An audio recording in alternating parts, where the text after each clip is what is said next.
welcome back to Calculus Universalis, and today we're going to go over 3.1 implicit differentiation. We're starting a brand new unit with topics of differentiation, where we're going to finish off derivatives and finally complete what we need to know for calculus.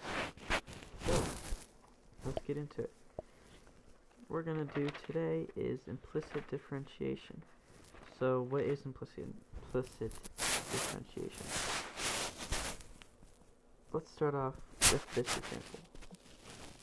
X times y equals 1.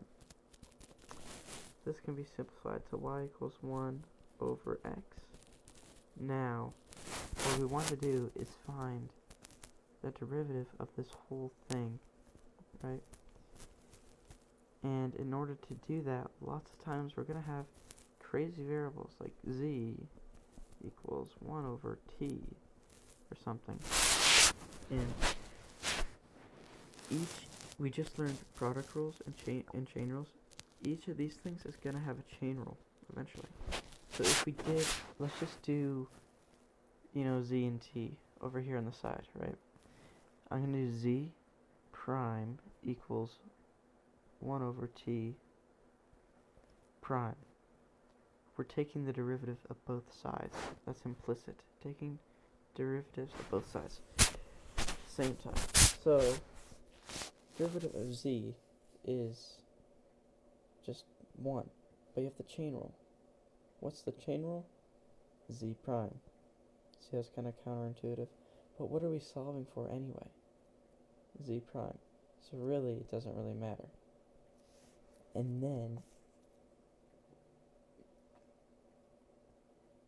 we're going to take the derivative of this, which is t to the negative 2, negative t to the negative 2. Alright, and that's our answer. Z prime equals negative t to the negative 2. But since we have these crazy variables, it's going to be times the derivative of t, or t prime. Now that was probably extremely confusing and didn't make any sense, but that's just a glimpse of where we're going to get into.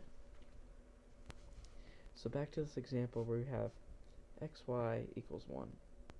So when we have something like this, we're going to solve for y to make it easier on ourselves. So we're going to have 1 over x. Now let's take the derivative. That's what we just did. Y prime equals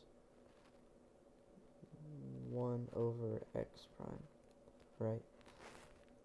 If we evaluated y prime, right, we're just going to get 1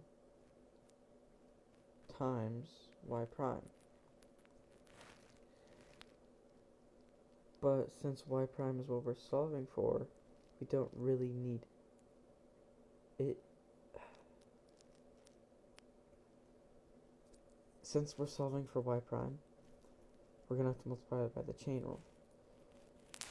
So it's just confusing, isn't it? So if you have y prime, you're going to take the derivative of y, which is just 1, right? So we're going to have a 1 times its chain rule, dy over dx. And that's going to equal, take the derivative of the other side. So we have x to the negative 1. It's going to be negative x to the negative 2, okay, times this chain rule, dx over dx. Sorry. And then this is implicit differentiation. So we're basically taking the derivative of this, and that's just how it is. And we're going to get a chain rule somewhere with the y. This is going to pop out, and this is what we need to have isolated on its own side. Now with this dx over here, what happens to that? Well, luckily enough for us, it cancels out to 1. So then we have our dy over dx equals negative 1 over x squared. And that's implicit differentiation. So it may still be really confusing for you, but don't worry. We're going to do something where it's going to make a lot more sense. So I explained to you why we need to do it, in case we have crazy variables and we need chain rules to solve for certain things. And then I showed you an example. So I'm going to show you one more example. What if we have y plus sine of y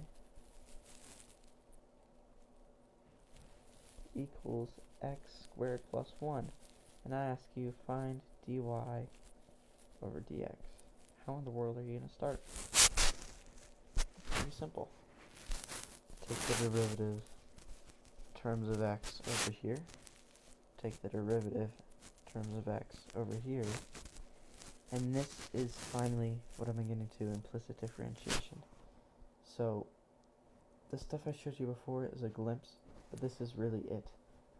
And I should have went to this first because it makes more sense, but you're basically doing d over dx on both sides, just like this. The whole entire thing, taking the derivative with nothing there yet, no dy, no dx, just d over dx. And on this side, you're going to assume it's going to be dy. This side is eventually going to be dx. But for now, that's all we have. Now let's evaluate this. So the derivative of y is 1. But we have our chain rule. Times dy over dx plus derivative of sine of y is cosine of y. Oh no, we have another dy over dx. Chain rule. Over here, 2x plus 0. And, can't forget it, even though it's redundant, dx over dx. And this is just plus 0. There's no chain rule. This cancels out. But these most certainly do not. And since I asked you to find this, you're going to have to find out how to isolate dy over dx. So you can pause the video, try it. But now I'm going to hop straight to it. So this is going to become factored out dy over dx. So then we can isolate it finally. And we're going to have 1 plus cosine of y equals 2x isolated dy over dx equals 2x minus 1 minus cosine of y, and that is your final answer, and that's how you implicitly derive your functions.